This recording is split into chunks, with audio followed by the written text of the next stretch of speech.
Ikiganiro cy'uyu munsi giteye ubwoba ariko nimuze gukuka imitima.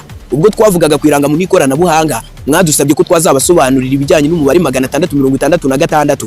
Ni nyuma yuko abantu bari bakomeje kujya impaka kwiranga mu ikoranabuhanga kari ibyanditswe bisohoye kari ikimenyetso cya kiyoka kandi ari iminsi ya nyuma. Ni amagambo yanditswe mu gitabo cy'ibyahishuwe ubuhanuzi bukomeye buri mu byahishuwe igice cya 13 umurongo wa 16 kugeza ku wa 18 ariho turi busome tugahuza ibyo abantu bavuga ndetse n'ibyanditswe muri iki gitabo. Turaza kandi gusobanukirwa ibijyanye n'ikimenyetso ndetse n'ibyishe muri iriya rangamuntu. None ibi bintu abantu bari kuvuga nibyo? Ubundi se iyi rangamuntu yabirimo ikimenyetso cya Satani? Ni bihe bintu bigaragaza ko iri rangamuntu irimo ikimenyetso cya Satani? Ibi nibyo tugiye kuvugaho. Nitwa Irakoze umuhungu w'abanyarwanda. Ikaze. Reka twubika amacupa twegura inyandiko.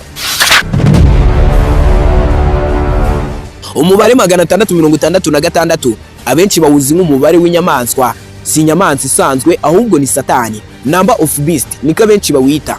Abenshi bawita ko ari umubare w'ikiyoka. Icyo kiyoka cyangwa se icyo kinyamaswa ari umubare wa Satani. Iyo ni Satani zaba yaje ku isi maze ikaza kuyobora abantu. Ni umubare ugaragara muri Bibiliya mu gitabo cy'ibyahishuwe igice cya 13 umurongo wa 18 mu isezerano rishya. Uyu mubare 666 abenshi bawita umubare w'inyamaswa kandi bamwe bawufata nk'ikimenyetso cy'ikibi cyangwa se antikristo cyangwa se abasenga Satani. Aya magambo ari mu gitabo cy'ibyahishuwe rero mu gice cya 13 umurongo wa 16 kugeza ku wa 18 tugiye kuyasoma. Aya magambo aragira ati: itera byose aboroheje n'abakomeye, abatunzi n'abakene n'abumudendezo n'abimbata gushyirwaho ikimenyetso ku kiganza cy'iburyo cyangwa se ku gahanga kugira ngo hatagira umuntu wemererwa kugura cyangwa gutunda keretse ufite ikimenyetso cyangwa izina rya ya nyamaswa cyangwa se umubare w'izina ryayo. Ufite ubwenge aba ari umubare w'iyo nyamaswa kuko ari umubare w'umuntu kandi umubare we ni 666. Iyi ni inyandiko yanditswe mu byahishuwe. Ni ubuhanuzi bwahanuwe kandi buhanurwa n'abasekuruza bacu ndetse n'Imana yabivuzeho. Ubwo Yesu Kristo yari ari ku isi yavuze ko mu minsi y'imperuka hazaba abahanuzi b'ibinyoma ndetse n'ibyorezo bizatera ko iyi nyamaswa ishobora kuza ku isi. Iyi nyandiko iravuga ko abantu bazashyirwaho ikimenyetso ku ruhanga, ku kiganza cy'iburyo cyangwa se ikimenyetso kizafasha umuntu kuba yahaha cyangwa akagurisha. Abantu rero bakomeje kubihuza bagira bati umuntu udafite irangamuntu ikoranabuhanga azabona serivisi za leta. Kutemererwa kugura cyangwa se kugurisha aho ni waba ari wa mubare. Iyi rangamuntu ikoranabuhanga izahabwa kuva ku mwana uvutse kugeza ku muntu ahari upfuye. Kugira ngo uyibone bazagufotora ijisho ndetse bagufotore n'ibikumwe byawe ku kiganza cy'iburyo ndetse no ku jisho ryawe. Aho bamwe babisanisha bagira bati none izo ntoki ziri ku kiganza bazafotora aho ni ziri ku kiganza cy'iburyo. None nibamara gufotora intoki cyangwa se gufotora amaso aho ni bazaguha umubare. Urumva atari wa mubare se nyine? None kuki bazafotora ijisho? Muyobewe ko Illuminati mu bimenyetso byayo biyiranga harimo n'ijisho. None n'ubu udafite uwo mubare urumva uzabona serivisi za leta. None nutazibona urumva uzaba muri iki gihugu cyangwa se ari cyo wemerewe gukora. Bakabihuza bagira batyo. None se wowe urabyumva uti? Byashoboka ko wagize ubwoba, byashoboka ko uwo mubare uzahabwa ari wo 666. Ariko reka mbamara impungenge. Hari uwanditse comment maze asubiza agira ati kuki hari abanyarwanda binjije ko ubu murumva irangamuntu iteye ubwoba kuruta izo telefone mugendana mwirirwa mugendana naho mugiye hose kandi zarakozwe n'abo bantu muvuga ko ari bo bashobora kuba bari kuzanira iryo koranabuhanga rya Satani bakarizana mu gihugu cyacu ndetse no ku isi hose. None se izo telefone muzizaraturutse?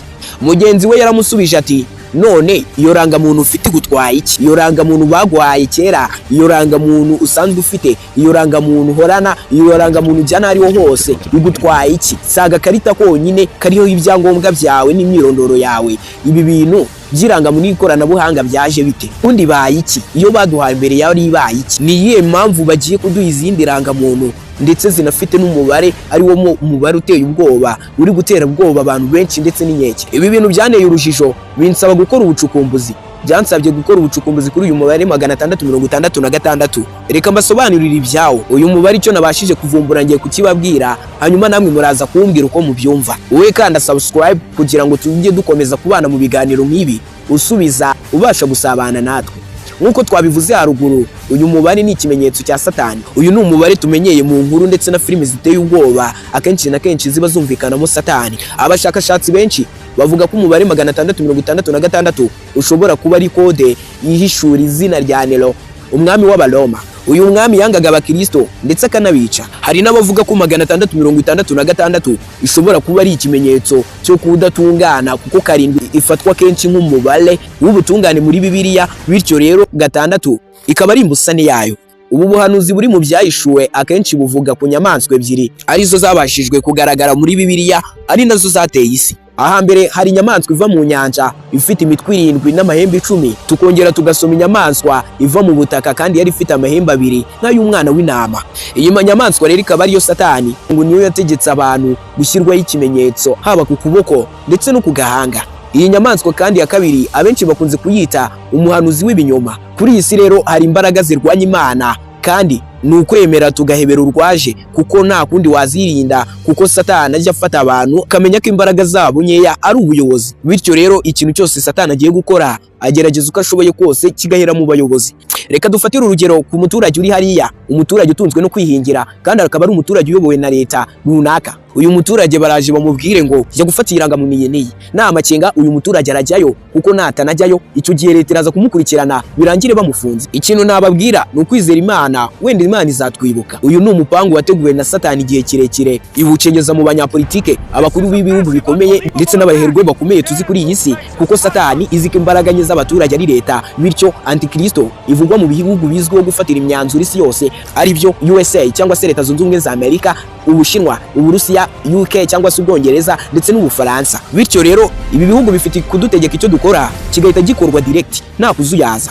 Ushatse kubyumva ubwo urumva nawe amategeko aramureba. Ni ibihugu bishobora kurimbura isi ndetse bikarimbura ibindi bihugu bituye isi mu masegonda nkayo guhumbya. No kuvuga ngo bavuze ngo basibe igihugu runaka kuri iyi si cyangwa se muri Afrika ndetse n'umugabane w'isi yose, ni nko gukoza akatsi mu nyanja. Ibi bihugu kandi bifite ubushobozi bwo gutangira ikirere cyabo mu gihe batatswe n'igisasu cya kirimbuzi kidashobora kubafata na gato. Ibi bihugu bitanu nibyo byitwa permanent members bakanamba k'umutekano na United Nations Security Council, kandi bifite ububasha bwa veto bwo guhagarika ibyemezo sifatira abaturage b'isi yose. Ni ukuvuga ko ibindi bihugu bisigaye byose tugendera mu birenge byabo. Ibi bihugu rero bikaba bikunze kuvugwaho Illuminati cyane cyangwa se Antikristo, umubare 666, kuko Satani abanza akabinyuramo kugira ngo atugereho. Muri 2019 hagaragaje icyorezo cyari cyugarije isi. Icyorezo cyitiriwe ko cyaturutse mu gacurama, ariko se cyo cyakomotse ako gacurama kagikomoye ni icyavuye ko bavuga ko cyaturutse mu gacurama, kandi nako kagomba kuba gafite aho kagikomoye. Hari inkuru ziwiswa ku mbuga nkoranyambaga ndetse na AI zikubwira ko COVID-19 yaba yarakozwe igakorerwa muri laboratoire, igakorwa hari kugeragezwa ikintu cyabasha kurimbura isi ndetse n'ikiremwa muntu. Ubwo bari gukora ubushakashatsi babukoreye mu gacurama, barayikoze maze bayitera mu gacurama, karaza karadukongeza kica abantu karabamara. Gusa bamaze kubona ibyo bashakaga, uwakoraga ubwo bushakashatsi mu buryo bwo kumucecekesha, bivugwa ko yishwe nako, bivugwa ko yishwe na COVID-19. Bivugwa ko kandi ishobora kuba yarageragejwe muri Laboratory Theory, ikaba ari projet yakorerwaga i Wuhan mu Bushinwa, isakara kubw'impanuka. Hari n'abakire bakomeye kuri iyi si bavugwa mu bijyanye n'ikoranabuhanga, bavugwa ko bakoresha uyu mubare. Twavuga nka Elon Musk, Bill Gates, Mark Zuckerberg na Bloomberg. Abayobozi bakomeye b'ibihugu nka Perezida wa Leta Zunze Ubumwe za Amerika, Ubushinwa ndetse n'abashoramari. Hari inkuru zigeze guhwihwiswa ko bari abayobozi b'ibihugu bikomeye iyo bagiye kujya ku butegetsi barahira bafashe kuri iki gitabo. Ni igitabo kiriho uyu mubare 666. Bityo iyo ukirahiriyemo umurahiye kuzakoresha Illuminati cyangwa se Antikristo mu buyobozi bwawe bwose. Wigeze kumva mvuga kuri Elon Musk, Bill Gates, Mark Zuckerberg ndetse na Michael Bloomberg. Aba bagabo bivugwa ko bafata ibyemezo bikomeye kuri iyi si nubwo nta gihamya. Aba bagabo kandi bavugwaho Antikristo ko bazagenzura ikiremwa muntu ubwo AI zizaba zaje. None byarabaye. Bivugwa ko Bill Gates ari we wazanye inkingo ndetse n'ibindi. Ubu rero nta yindi ntwaro ufite. Iyi ntwaro yonyine ufite ni ugusenga, kuko uragoswe hahandi ubuzi ko byakurangiriyeho. Nawe wahungira, gusa hari amahitamo asigaye. Wihubukira buri kimwe, iyeze ukora ibyo usabwa maze usenge, usaba Imana kukurinda byonyine. Niba bakubwiye kwiteza urukingo rwiteze, niba bakubwiye kugusikana ijisho ryawe risikaningishe, kandi urisikaningishe nushaka kuba habiri maze bagusikane rwose, maze nawe nurangiza wizerere muri Kristo, ugende usenge. Ibyo byose Imana izabikuraho. None wowe urumva ukwiye gukora iki? Ni igiki gikwiye gukorwa?